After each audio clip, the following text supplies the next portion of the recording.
ZANU-PF leader Emmerson Mnangagwa has promised the Zimbabwean citizens that his government will be people-centered. He too addressed the Liberation Movement Summit taking place in Gauteng. Well, at this time, we are joined by the ZANU-PF Secretary for Information and Publicity, Mr. Christopher Mutsvangwa, who joins me in studio tonight. Good to see you face to face. Thank you once again. Welcome. Thank you, Newzroom Afrika. It's good to have you here. Let's start with the ZANU-PF's big takeaway from this summit. What is the message that you take home after this gathering? Well, we take back a message of hope in that old friends from the trenches of the Liberation War in the 60s, 70s, and 80s have refound a new purpose. And this time it is delivering expectations of palpable prosperity to the young generation. We do face, as has been mentioned by President Cyril Ramaphosa, the challenge of the youth bulge in our populations. And they expect modernization, they expect urbanization so that it can deliver jobs. And if we actually deliver on jobs through urbanization, through modernization, we fulfill the expectations of those who sacrifice. Because people don't sacrifice for the sake of a party or a leader or a flag. They sacrifice for the prospect of a better life as a reward for their sacrifices. Yeah. So we in Zimbabwe, we are focused very much on the youth and how we can make them become successful citizens who can produce goods and services for a modern economy, not only the national economy, not only the regional economy, but also for the global economy. This is where ZANU-PF is going. All right.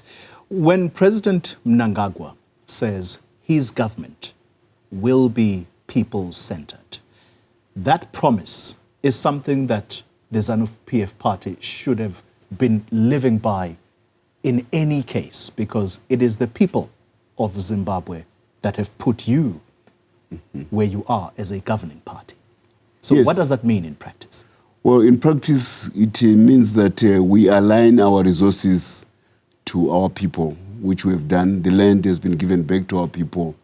And you can see even this year, we have notched 360 million kilograms of gold and leaf tobacco in Zimbabwe, which is a third more than even at the height of the colonial era.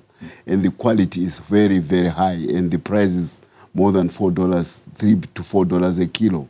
This means about $1 billion going into rural farmers in Zimbabwe, of which the most producers are SMEs. 80% of that turnover of 1 billion has gone to our people in rural areas. Yeah. We also go further to the gold sector. You know, in Zimbabwe, people don't know.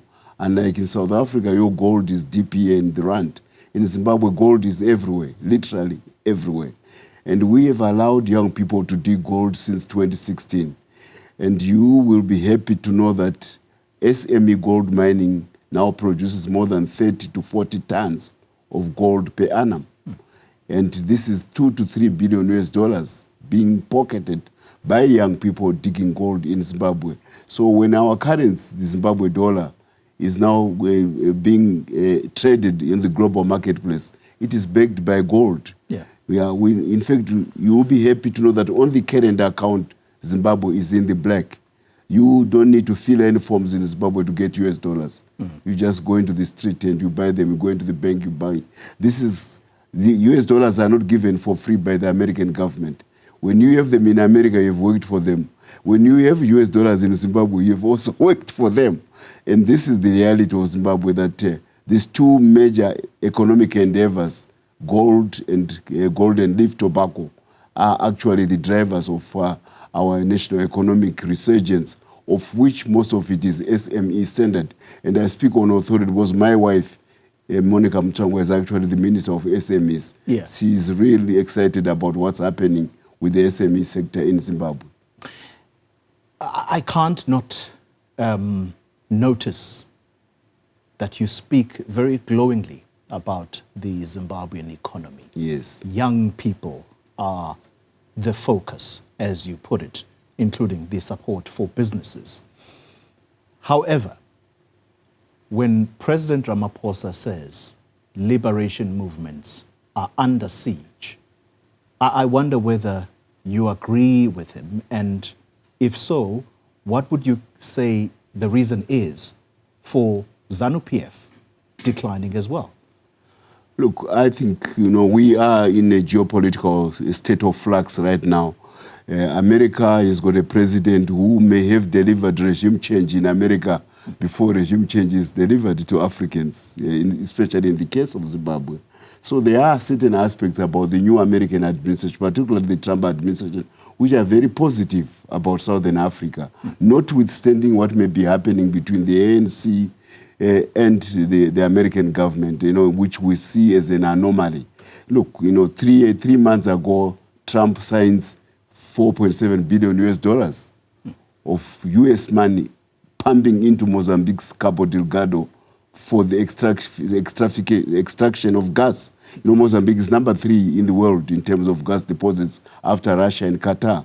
And to have an American president write a check of $4.7 billion, the largest ever American check in Africa given to an African country, it's a good thing on its part.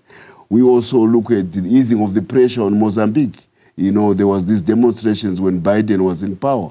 When Trump comes in, the demonstrations peter out. Yeah. Mondlane has to go back home and make peace with the Chapo and the country is stable again. These are positive things. We also in Zimbabwe feel a certain sense of easing of some of the pressure which were traditionally associated with the Democratic Party, which was viscerally anti-Zimbabwe. So there are, and then there's also the peace moves in the DRC, where America has now decided to constrain Kagame from aggressive tendencies. These are some positive takeaways from the current American administration. But there is also that momentum from the past where they just want to see the ANC as some kind of blackguard on the South African body politic. I think that needs careful handling. We think the Americans are misdirecting themselves in dealing with the ANC. They need to sit down so that diplomas can carry the day, so that a regional power, which South Africa is, and a superpower, which America is, can find some kind of conviviality amongst the Washington, between Washington and Squanay, Pretoria. Yeah. That's what we would expect. So look, we are not, there are aspects which may be negative, but there are also positive takeaways from the current American administration in Washington. Let's talk simple language, Mr. Mutsvangwa. I think the language that everyone can understand. Yes. People watching you are probably interested to know, why is it that so many of Zimbabweans are in South Africa? If you do a simple Google search, it'll tell you that the estimates are that between 3 to 5 million Zimbabweans are in South Africa. As to why they're here, well, I suppose the stories vary. To your understanding as a governing party, why are many Zimbabweans in South Africa? Look, it is the search of better pastures. That's natural. South Africa had an advantage of having comparative access to capital as a white apartheid state. In colonial times, capital into Africa followed white. And South Africa had the biggest white population on the African continent. So all the Western countries, they gave South Africa a certain edge in access to capital. We in Zimbabwe and Rhodesia were second, because in terms of our white population, we're the second largest white population. We also had a comparatively better access to capital than any other African countries. And we had migration of labor from Mozambique, from Malawi, from Zambia into Zimbabwe. This is natural that people follow where there's better advantage in terms of development, and capital gives an edge in development. And these two minority regimes of Southern Africa had a sizable white population, so they had better access. But now things have changed.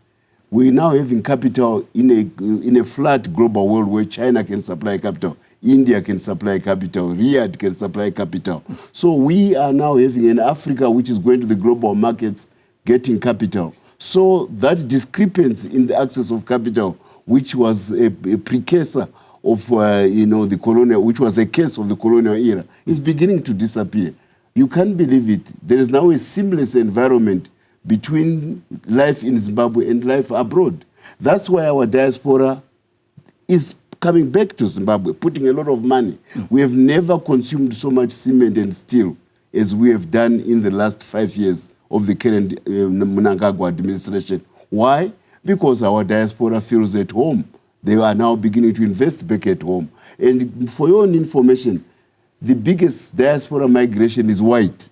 Those who came, who were called Wenways in South Africa, who came running away from Ian Smith's war, those who ran away from majority rule in the 1980s, they are all coming back. We are living in a neighborhood which is very upscale. Yeah. They destroy the old colonial house, they build 6 to 7 others, and they rent 6, they rent 5. So the return of the white diaspora back to Zimbabwe is actually an indication that things are getting better in Zimbabwe.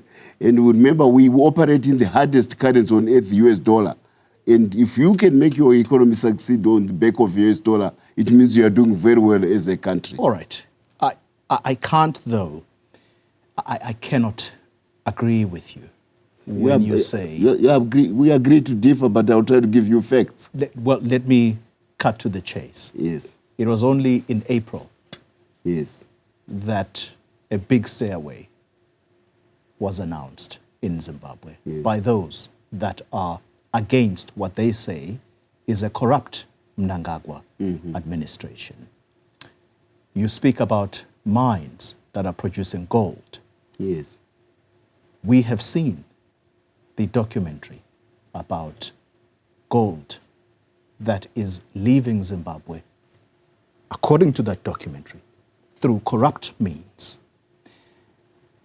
The population of Zimbabwe in South Africa, they'll tell you that they are fleeing poverty and political suppression.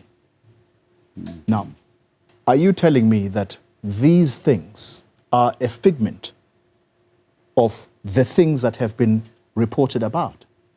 Look, we went through a bad patch, especially after 2002 when we fell out with the West and our economy's wheels literally fell off the bus. This is what happened in 2002. This was the heavy hit from the West because these are our traditional economic partners. They suddenly put Zimbabwe on they unleashed hell on the Zimbabwean economy. I know because I'm the Zimbabwean ambassador to China at that time. We had to be dispatched to look for an alternative source of capital in 2002 because our traditional economic cooperating partners had abandoned us. They had actually given us an ultimatum to reverse the land reform or face economic hell. So when your economy suffers the sledgehammer effect of London, New York, Frankfurt, Paris, Milan, Madrid, Toronto, Sydney, coming against you, you'll be hard put to survive. The real story is how we as Zimbabweans have managed to survive, but the most important, the exciting thing is that we have bootstrapped our economy now to an extent where we really don't feel the effects of sanctions anymore. I just told you, in this country, in South Africa, how many forms do you fill to get a US dollar from your central bank? In Zimbabwe, we don't have that. You know, the current account of Zimbabwe is in the black. The only US dollar burden we have is historical, inherited. This is a functioning economy whose current account is in the black. Now, the IMF was just 2 weeks ago, 3 weeks ago, at ZANU-PF headquarters. I met them at the ZANU-PF headquarters. They normally would never have invested at the ZANU-PF headquarters, but they are beginning to accept that we have done things well in Zimbabwe. I'm telling you now, we have the best steel plant on the African continent, better than what you have in South Africa, better than any other African, better than even in Europe. Right. We are now producing steel. Steel is to human beings, to countries what food is to human beings. Your trucks now, South African trucks, they are full, lined up in Zimbabwe buying steel to bring back to South Africa better steel, cheaper steel, and make your products more competitive on the world market. Yeah. These are the stories we want to talk about ourselves, not these negative stories about people who still have a hangover of the past when we were under sanctions. We are over that bad patch. Mr. Mutsvangwa, the last time we spoke, and you made it clear to me that Zimbabwe is not a 10th province of South Africa, and I hope that is going to hold true. Hopefully, you'll visit us next time to tell us yet more good news, particularly about the Zimbabwean economy. But for the time being, I want to thank you very much for your time.